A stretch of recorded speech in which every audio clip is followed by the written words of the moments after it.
Welcome back, mga kaaldab. Ito na naman po ang inyong lingkod, si Mr. Destiny. At magbibigay po tayo ng nakamainit na update po ngayon sa social media, mga kaaldab. Ito yung pinag-uusapan at talaga naman pong trending na trending po ito sa social media, mga kaaldab. Napapalit nga po muna daw po pansamantala kay Maine Mendoza. Yan po is si Atasha Mulak, mga kaaldab. Ito yung mga senaryo na lumalabas ngayon sa social media. Gaya nga po ng sinabi natin, nilike naman ito ni Mengay at nagbigay nga po ng update. Kaya nga po bumaha ng mga sari-saring komento, bumaha ng mga sari-saring emosyon. Hindi po ba yung mga netizen?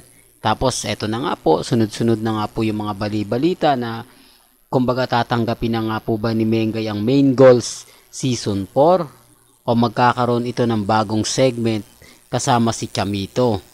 Yan base lang naman po sa mga nakakalap nating impormasyon, base na rin po sa loob ng TVJ o ng TV5 dahil nga po sa mga update na sunod-sunod, mga kaaldab. Sabi ko nga po sa inyo dito naman sa channel ni Mr. Destiny, 101% updated po kayo. Alam nyo naman po dito sa channel ni Mr. Destiny kung ano lang yung latest, kung ano lang po yung trending, yan lang naman po yung ibabalita natin. Pero bago tayo magsimula at bago natin ituloy etong mainit na talakayan po sa social media, kung bago ka lang sa channel na to at isa kang true-blooded Aldab Nation na nagmamahal po kila Mengay at Isoy, tama po ang channel na pinuntahan mo. Kaya consider na po kitang bagong subscriber at huwag mong kalimutang i-share ang mga video po natin sa mga mami, sa mga titas at sa mga senyor. Ngayon, mga kaaldab, mainit nga po ang talakayan at talaga naman pong pinag-uusapan kung totoo nga po ba na si Mengay may bagong project kaya kinuha po nila si Atasha Mulak. Tapos marami naman po nagre-react na kumbaga mahusay nga po raw ito. Tamang-tama nga po raw itong kapalit nila Ruru Madrid at Alden Richards. Yan base po base po sa mga nakukuha nating impormasyon dahil ang bali-balita nga po babalik si Paulo sa barangay o sa sugod bahay kapatid. Ito pa lang po yung mga senaryo naglalabasan. Sabi ko nga po sa inyo, kapag marami ng host nagbabawas po talaga sila at dinadala nila sa barangay 1 for all for 1. Di po ba? Kasi kung titignan nyo dati, 4 po lagi sila dyan. Sina Jose, Wally, Paulo, at si Alden Richards. At siyempre, si Mengay.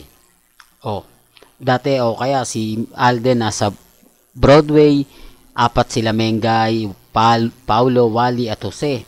Di po ba? Minimum lagi sa 4. At sabi ko nga po sa inyo, may mga bagay-bagay po na nakakakuha nga po tayo ng update na kumbaga si Atasha Mulak ang napipisil nga po daw ng TVJ na maiaangat nila at mapapasikat po nila. Base lang naman po ito, mga kaaldab, sa mga interview, sa mga sinasabi sa social media.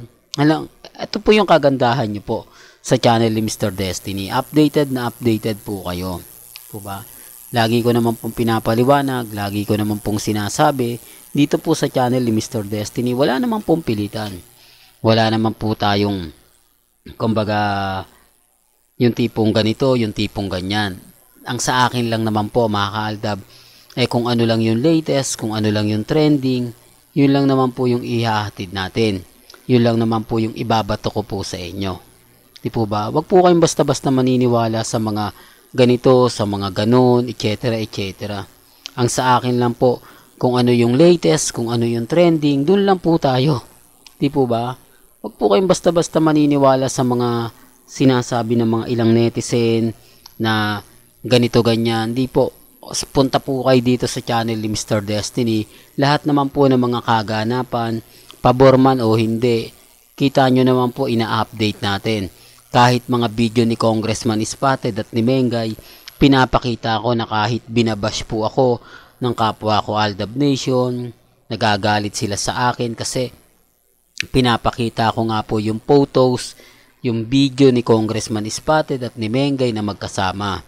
Na normal lang po para sa akin kasi ang pinakapunto ko lang naman po kasi gusto ko updated po kayo. Gusto ko lahat ng mga kaganapan po sa social media, alam po ninyo. Eto, marami naman magko-comment sa akin, wala naman tayong pakialam dyan, Mr. Destiny, sa E80 na yan eh.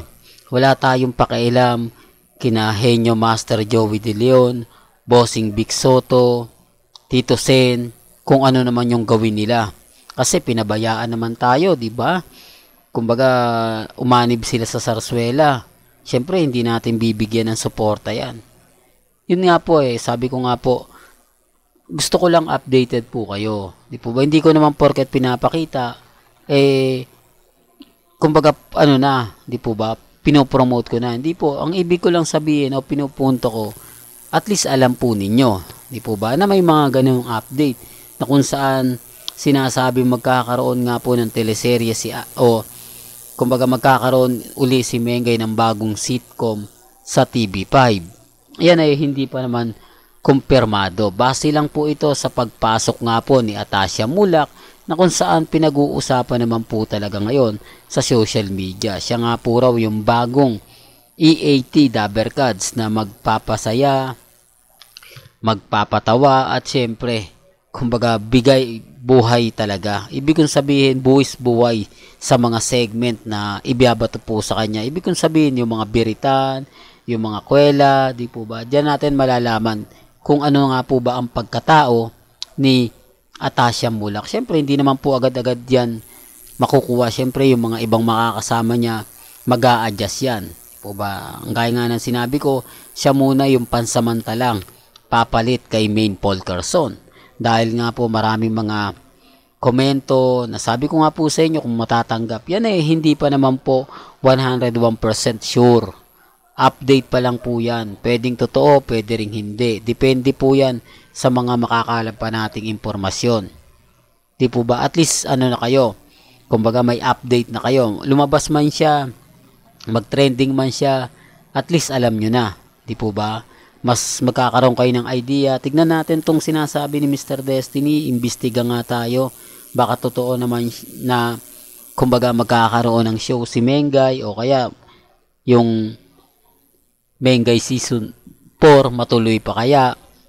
Di po ba? May depende pa rin po naman ako sa mga nakakalap nating impormasyon. Well, hanggang dito na lang po yung updates natin Kaya kung gusto nyo pa po ng pinaka-latest at sariwang update, abay tutok lang po kayo dito sa channel ni Mr. Destiny para updated po kayo sa mga bagong video po na ilalabas po natin maya-maya lang. Hanggang sa muli, salamat po sa panonood at pakikinig.